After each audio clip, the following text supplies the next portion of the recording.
Okay, these next stories,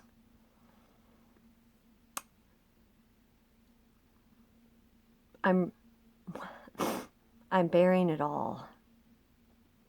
I'm not holding back. And after you hear these stories, you're going to understand why. I'm really sharing my truth, my living experience, my testimony to the sacredness, the actual, real, genuine, spiritual sacredness to this ancient site. Okay, so now fast forward, and I was moved through my convictions to take the lead on creating what's called the Northern Farm Training Institute. And I just want you to know, I do everything I do as a volunteer. I stopped taking a wage over 3 years ago, maybe longer. I can't even remember how long it's been.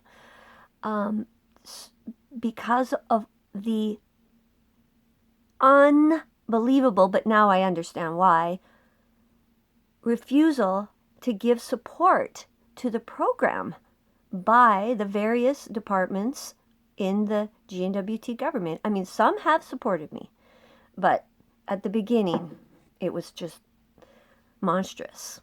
And so I was really struggling. And so I noticed those synchronistic things started to happen, just always, just right when we needed it, something good would happen, and that just kept happening, and just like so much so that it moved me one day, and I was out in the field, and I prayed, and I looked at the heavens, and I said, I'm in uncharted territory. My beliefs that I was raised with, and then these experiences that were happening. And I prayed to Creator, and I just said, Creator, I surrender to your will. I surrender to the way you choose to work, the way you choose to, guide me, help me, teach me. And I said, I am open and willing to receive guidance from you, from how it works for you, not according to my, well, God, God only does this and this and this, and this is how. I just said, I'm open and willing to listen and pay attention. And if it's through nature that you'll send me messages at when I need an answer, I said, I will pay attention. I promised, I pledged really with my whole heart. And I let it go. And a few weeks later, I was having a rest in my little camper because I work there so much. Sometimes I stay. It's a big property, and it's far out of town. And I was watching a little video of a lady who's a therapist. And she said that 3 of her clients came when they were talking to her, and they all said that they felt that humanity was at a critical bridge moment in time, a paradigm changing moment. And she said it struck her because these people didn't know each other. It was just, she said, quite outstanding that 3 different people almost used the identical language when they were with her. And so she made a short video explaining it because she said she found it very encouraging. She said it was a really positive way and so I was sitting and I was listening, and it went right in my heart. And so what I experienced and what I started to experience over 20 years ago, because of many personal experiences in my life that eventually I'll be able to tell you all, some people would say it's my heart chakra, this different ways, but I call it my spiritual heart. And my spiritual heart, when I'm, like trying to decide something important, or it's like I can kind of ask, I can think about it, and is this important? Should I do this, or should I go here? Should I pursue this? Should I learn more about this?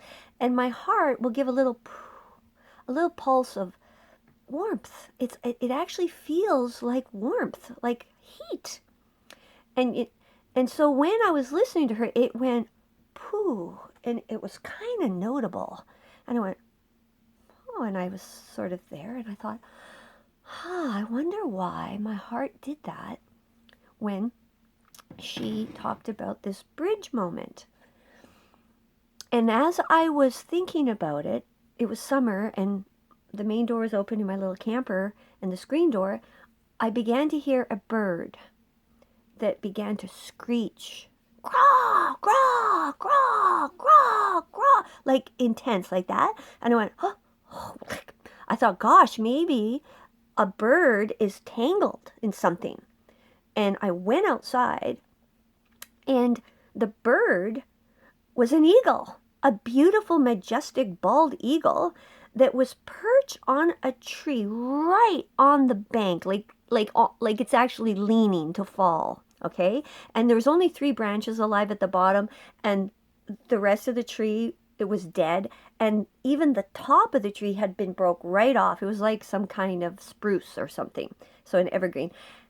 So that the eagle wasn't even that high up for me because the top of the tree was broken, and it was looking at me as I come out, and I'm like, what? And I went to the tree, to the base of the tree, and the eagle's looking at me going, caw, caw, caw, caw.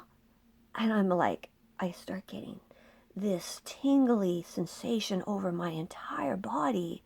And I'm like, I'm just in a state of amazement. And then the eagle, I looked up to the eagle and I said, what is it? I asked the eagle a question, what is it? And the eagle then lifted and landed over on a matching identical tree, same species, but that tree was fully alive from top to bottom, and the eagle just rested there. Now I remembered what I had prayed about. And I have tingles all over my body, like goosebumps. So I said, okay, I have to just observe. I have to fully observe this moment so I can understand if this is, a message. So I'm looking around, and what catches my eye is an old plastic garbage bag. Someone left, discarded. There's just garbage everywhere on this property. People just come here and they partied and they threw their crap everywhere and their trash and they shot everything up, and it gets me. Anyways, so I've been picking up garbage every friggin' year for just forever, picking up trash on this property. And so I see it's going to go in the river. So I climbed. I'm like, the eagle is still there. And I go slowly because I don't want to scare the eagle. It didn't seem scared. There was another tree that had fallen. So I had to climb over it. And I picked up the piece of garbage. Got it. And then the eagle is still there. And I'm standing by this dead tree that's fallen. That's in between the other tree that the eagle had been on. But then on the other side, when I looked at that tree, you could see more clearly that when the tree had fallen, that the stump itself had split. And part of the stump was still attached to the bank, the main, and the other part was kind of breaking away, sliding. It was kind of like, almost like a wooden bridge, it's like a little bit, like if you squint, it's like, and I'm standing beside it, and I looked at the eagle, and I asked him the question, the bridge? And the eagle just looked and lifted and flew off. And all day, I've told this story to many people, okay? This story is not the first time I've told this story. It's connected to the ruins. That's why I'm telling the story. So then all day, I'm thinking about this. And I go and I'm doing all my chores, and I'm in town, and then I come back, and it was late summer, so the stars were coming out. And now my husband is with me in the camper, and I can hear he's listening to the music. So then I decided to pray again, because that was pretty intense for me. So I prayed, and I said, okay, I don't fully understand how that was possible, but I want you to understand that if this is a real experience, it is hard for like a human like me to accept that as real and not question myself and think I'm crazy. And so I said, if that was real, and you're from wherever you are, from however you are, whoever you are, whatever you are, I don't, I have my views, but like I said, I accept it. And I said, if that was a real communication, I need to ask you for a confirmation to give me stability so I don't flounder and doubt and question and wonder and just think I'm crazy. And so then I said, if you did that, you can do it again. And so I would like you to give me confirmation that the experience I had today was real. And please give me the answer through the radio. That's what I asked. And so then I went into my camper. And my husband was sitting in a little chair, resting, didn't say anything, and he smiled. And I bent down, and it was a Sirius radio, and I read this crystal screen, and nothing stood out. Nothing stood out. And I went, oh, that's okay, because, and I turned, and I went to hang up my coat, and while my back was turned, without saying a word, my husband reached, he was prompted to change the channel to the channel called The Bridge, which happens to be my favorite channel if I listen to the Sirius radio. And right at the moment he changed it, the announcer so he said out loud, The Bridge. And a song by the Eagles began to play.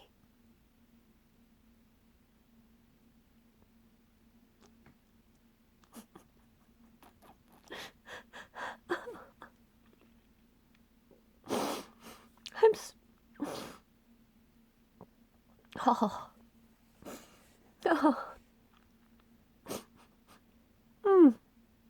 Okay. Why is this significant? Where the eagle was is right in line with those monolithic lines that I pointed out. The eagle was the edge, like there seems to be this concentrated space. If you're right in alignment with it, it's like strong. And the eagle was literally in that where the camp. And I just found this out a week ago. And that experience might have happened 3 years ago. Okay.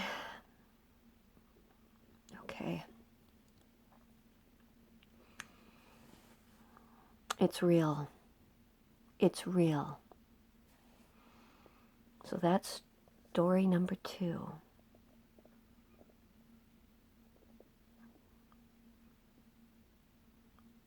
This land, these ruins, they're sacred. They are sacred. The Dene people are a blessed, loved people.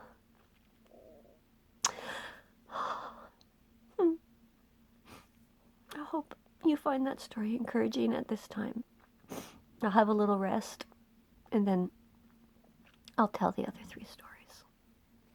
Thank you. Thank you for watching, and please share my videos with whoever you think can help at this time. Thank you to get this message out.